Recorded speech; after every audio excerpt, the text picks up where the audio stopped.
speaker, I just want to go over a few things. First, we have our chat box. Make sure to drop where you're tuning in from and your LinkedIn so we can connect. And next, we have our Q&A. Make sure to drop some questions for our speaker, and we will go over them at the end. So now I will hand it on over to Scott from Lucy. Hi, everybody. Thank you for coming together for this event on democratization at scale and the role of automation. This is an area that we have a lot of passion about. We work with largely Fortune 1000 companies or some large consultancies and agencies that directly service that audience. And they all deal with massive amounts of information. And so how do we get the right information to the right people? I'm Scott Littman. I'm the co-founder and managing partner of Lucy. As an entrepreneur, I've been building businesses in marketing technology for pretty much my adult life, and started this journey with Lucy about 6 years ago. And in that time, we've picked up amazing customers. We're approaching the 4th generation of our software. We have well over 100,000 people hours of development, 4 patents, and really excited about what we do in the area of how AI and automation support the area of knowledge management. So I've got a few slides to go through, and I was also going to give a quick live demo as well. And so I'll start with this metaphor of the iceberg, which I think is really interesting when it comes to knowledge management. And so when we see the iceberg, we can see what's above the waterline, but the challenge is the unknown, what's underneath. And data is kind of the same way. If I'm working on a project, I know where those project files are. I can get to them in 2 clicks, and I don't need any, I don't need any help for it. But when I start thinking about all of the data that has been produced by my peers, by subject matter experts, by other departments, divisions, and other geographies, I start to think, well, my organization must have this stuff, but where is it? And that's below the waterline. That's the unknown. And that's where the world of knowledge management tools comes in.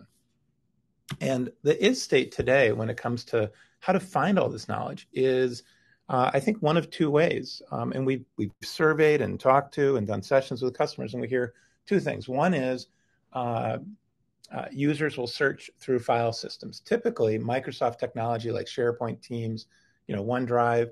And search today tends to be still by keyword or file name. And the user that is willing to search is greeted by a list of documents. Maybe it's 10 or 20 documents, maybe it's 50, maybe it's 100, maybe it's thousands. But even in a small list of just 20 or 30 documents in a search, if your answer is on page 62 of a 100-page PDF that's in that list, you're going to have a hard time finding it. And if that list of documents is 100 plus, you don't even bother. And so we find that for many users, they look at human intelligence, and they go to Teams or Slack or other messaging apps and start sending messages around the organization, to at Dan, at Lisa, at Luke, at Zach, at Wendy. Does anybody know where this report is, this study, this stat? Can anybody help me find that video from the town hall from 3 months ago that talked about this? And human intelligence is great because sometimes the universe returns exactly what you need. But sometimes those news feeds go by pretty fast, and the people that could answer it don't see it, and they don't respond. And even if they do respond, it's very disruptive if you're the peer or subject matter expert that is constantly answering these questions. And so today you'll meet Lucy, and Lucy's an answer engine, and it's Lucy's job to give the right answer to the right person at the right time. Now, if we think about those answers, we really have to define what is even knowledge. Where does it live, and what kinds of knowledge are we talking about? And so I'll start on the top left. Knowledge oftentimes lives in the internal file systems that are managed by a company. Most of the companies we work with tend to be on Microsoft tech, so lots of SharePoint and Teams integrations and OneDrive for Business, Office 365, Azure Cloud Streams, and the like. But we also see plenty of Google Drive and Box and Dropbox and Ignite and Amazon Cloud and other forms of systems where storage lives, where data lives. And we have all kinds of hooks and integrations directly into those platforms. But knowledge also is in the documents then that are in those systems. And we really focus largely on unstructured data. So all of those PowerPoints, PDFs, Word documents, throw in infographics, OneNote, Visio, text files, wikis, audio, video, all of that unstructured data is a huge source of knowledge. In fact, we've seen studies from organizations like IDC that'll say that roughly 80% of all enterprise knowledge is unstructured. And if we think about all those proposals and research documents and trend reports and strategy decks and all that stuff that we produce or we receive that shows up in our email or that we're presenting and working on tends to be unstructured, and it's in those file types. But we also have knowledge that comes from tools, subscriptions, and partnerships. So if you think about dashboards in Power BI or Tableau, surveys in Knowledge Hound, great sources of syndicated data like eMarketer by Insider Intelligence and Mintel and Kantar, Global Data, and others. These are all forms of valuable data that are also a form of important knowledge, and whether it's those internal tools or whether it's those external partnerships or subscriptions. And for us, a good knowledge management system is going to sit at the center of it and have connectors for all of these kinds of places where data lives, tools and subscriptions, and data types. But the other thing is then, how do you get it all in? And it's not just the connectors. It's for us, we have a theme that uploading is obsolete. And Lucy has to automate the access to all of that data. If a customer has dozens or hundreds of different repositories, SharePoint teams and the like, then we need to be able to connect to them and make sure that the indexing of that data is fully automated, because there is just way too much effort if people are uploading and trying to manually curate the final projects or documents into a knowledge system. And people have better things to do with their time. And as an example of that, we did a case study with a large CPG we work with, and in that particular, it was a business unit, 1,000+ users, and in their opening 6 months, they had indexed over 110,000 documents in 4 languages. In fact, most of the indexing occurred in the first 60 days. And it was at the time we were doing that case study, I was looking at one of our competitors' websites, and they were, it was, on their site, we started, and this was in August. It was actually August 3rd. I took this screen grab and kind of blanked out the name in the middle there. But, we started uploading documents in December, and we now have 1,000. And I thought, we do thousands every day. We've actually indexed over 50 million pages of content in the last 2 years. And it's just, I can't imagine anybody uploading those pages or trying to pick and choose which ones should go in at a file level. I mean, yes, at a volume level, which team site or team sites should go in. But automated indexing is critical, because there shouldn't be a significant labor effort to the process to get the documents in. It shouldn't be a tax that is borne on the users to try to remember, oh, this document needs to get into the knowledge system. And so we automate all of that. So with that said, my favorite thing is to say that Lucy exists to amaze, delight, and empower people with knowledge. And I'd like to briefly show you what that looks like. So I'm going to switch over my screen, and we're going to go to a web browser, and we will go there. Now, this is just going to be a little mini demo. There's all kinds of stuff we love to show in full demos, but I'm going to focus really on the most important aspect of Lucy, which is her ability to answer a question, really any question. And so I'm going to ask Lucy, how is regenerative agriculture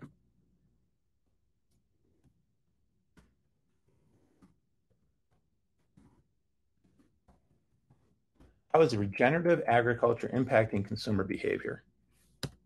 Why that? I just went to a giant list of questions and thought what would be interesting. But but it allows us to highlight a few things here.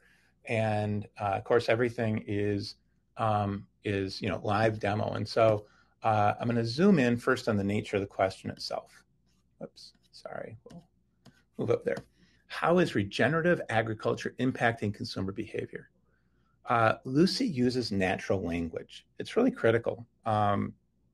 Human language has evolved over the last 10,000 plus years to allow us to be expressive, to allow us to share the intent of what we're looking for. And so it's really foreign to just try using keywords. Nobody walks around the office, shouting regenerative agriculture, or insert the term. We just don't use keywords with each other. We use language. And while Lucy can certainly handle keywords, and in fact, we have some great filters by source and time frame and file type and by metadata that allow us to take something like a keyword and refine it. But if somebody just asks Lucy the same question they would to another colleague, in this case, if maybe we've got a pitch or maybe we're doing research or a study for a client, how is regenerative agriculture impacting consumer behavior? It's the kind of question I could ask another person. That's what I can ask Lucy.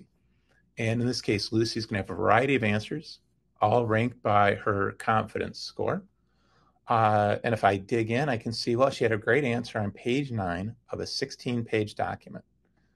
We show our confidence, how much Lucy thinks that this is the right answer.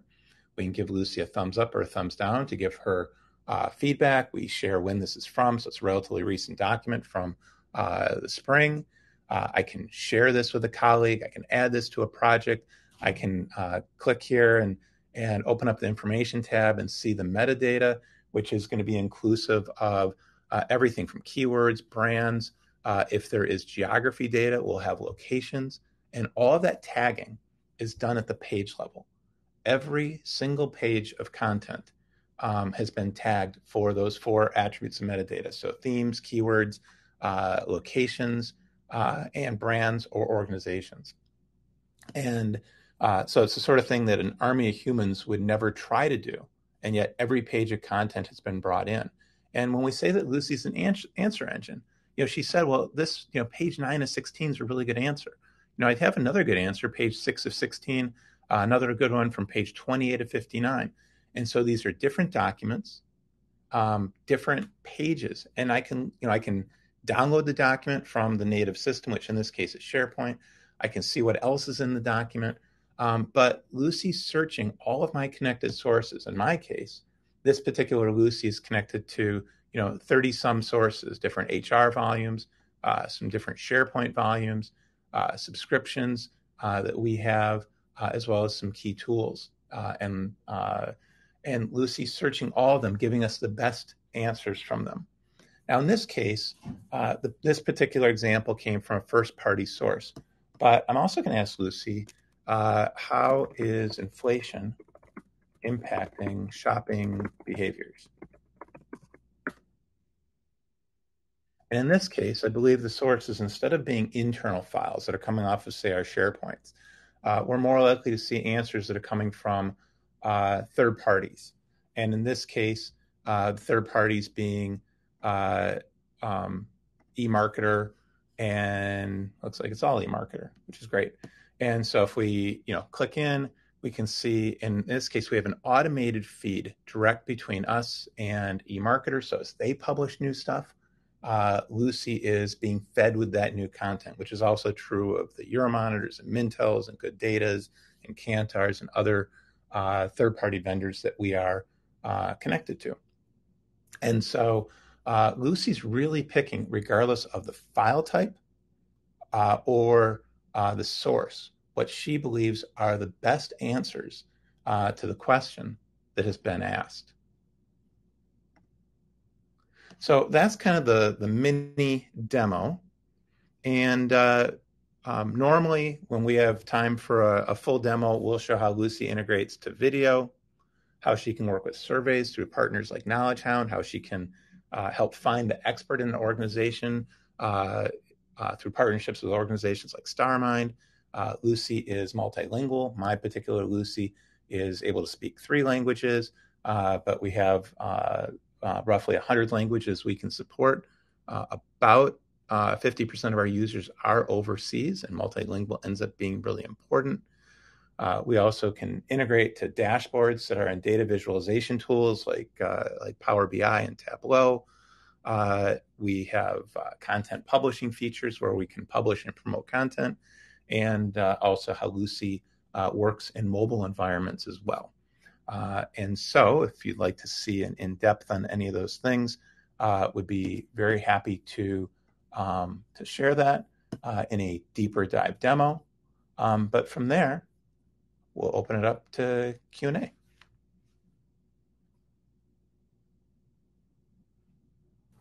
Awesome. Thanks so much, Scott. We do have a few questions for you. First is, how are you getting these documents generated? Is it from Google or is it from certain studies that are done? Well, so the content, and I should have probably been more explicit, the content is typically the data a company owns or the data a company licenses. And while we will bring in certain specialized public feeds as appropriate if a customer needs it, what we really are working on is the data that is really explicitly not in Google.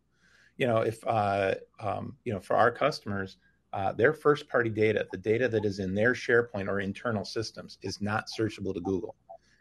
So that is really a huge chunk of the content. But then there's subscriptions. The depth of a Mintel or Euromonitor or eMarketer is not available through Google or public sources either. And so we're bringing in owned and licensed content. Awesome. And then what are the biggest challenges you've seen customers overcome using Lucy?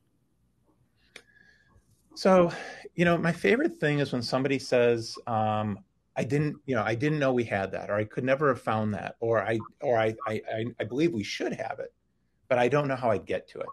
And all of it comes around really a theme of democratizing data.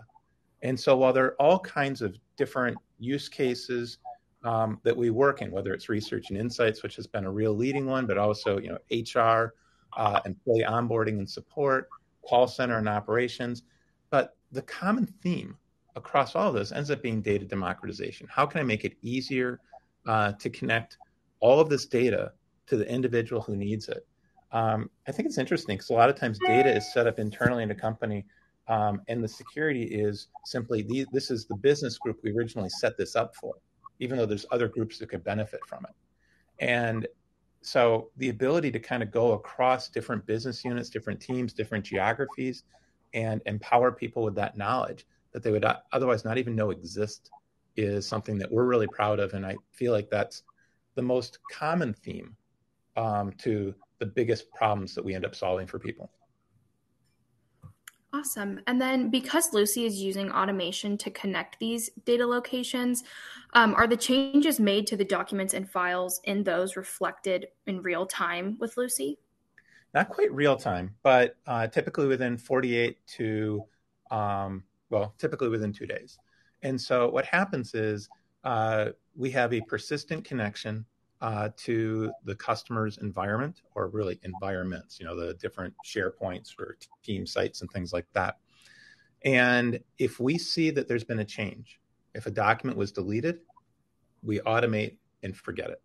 If a document is new, and it's simply that's the working directory where people are at, and they save something new, Lucy picks it up and schedules it for kind of, imagine if she's like the employee on the team that has a reading list. Oh, I see that there's some new stuff. I better read that tonight. And then if it's an edit or revision to an existing document, she schedules it the same way and really relearns any of those new changes. And that's all automated. It's all scheduled. So it's not quite real time, but it's pretty immediate, and those changes will take place typically within 24 to 48 hours. Awesome. And then are you using Elasticsearch to fetch the documents? We have our own technology on the back end. We have received 4 completed patents. There are some components that we leverage in our stack as a fully packaged solution. But yeah, Lucy's our own tech. Awesome. And then can everyone in a company insert insights in the platform to be searchable by the system? So anybody that has access to whatever the connected sources are. So if I'm in a big company and I have access to SharePoint and that SharePoint's connected to Lucy, then yes, you are able to. Awesome. And then is Lucy labor intensive to implement in the beginning in order to set up the automation? So the way I would say that is the actual setup is fairly quick. In fact, we just committed to, well, we had a customer that we kicked off 2 weeks ago. I've got another customer kicking off next week. In each case, their timeline is 4 to 6 weeks for the first stand up of Lucy. And most of that time is simply doing the initial indexing of the first terabyte or terabytes of data and doing some back-end QA, just testing results before we bring the first client usage in, which typically is 4 to 6 weeks later. And we're pretty consistent on that. That said, some customers have waves of new content sources, and we're constantly growing and evolving. So the first stand up is 4 to 6 weeks. It is a very light touch from the IT team, by the way. We go through some security protocol and clearance work with IT, but there's no dev or heavy lift for IT. It's usually a couple of supporting 15 or 30-minute calls on the front end as we go through security protocols. But the rest of it is Lucy really processing the data and just start doing back-end QA.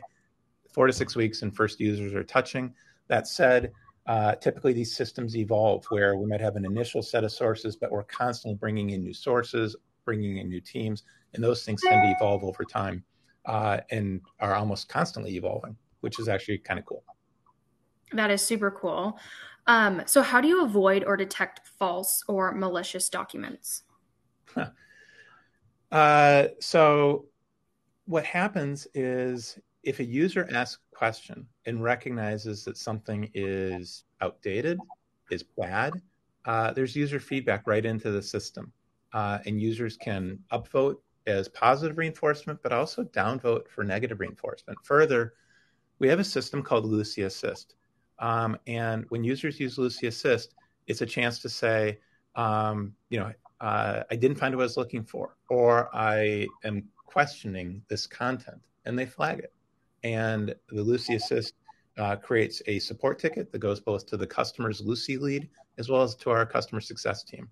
And we can look at, are there issues? Is there anything to remediate? So to a certain degree, there's a constant level of both AI training that's going on, but also kind of content review and potentially remediation. That's great. Do employees have to log into Lucy to use it, or can it be integrated with Power apps? For most of our customers, we're integrated into their single sign-on, and they just use their corporate ID, and they are into Lucy. That's awesome. So I guess kind of expanding off of that, can Lucy be embedded onto company website? So we have customers that will have an Ask Lucy box in the website that really, when they fill that in, it then spawns the Lucy window. We also have some interesting mobile access, and some of the tools we use in mobile are also embeddable as well. Awesome. It seems like that is all the questions that we have for you today, Scott. Thank you so much for joining us, and thank you to all of our viewers for your participation and for being here. If you have any more questions or you want to reach out, make sure to contact Scott or click the Book With Me button, and it'll take you directly to Lucy's site. Awesome. Thank you. Thank you. Good stuff.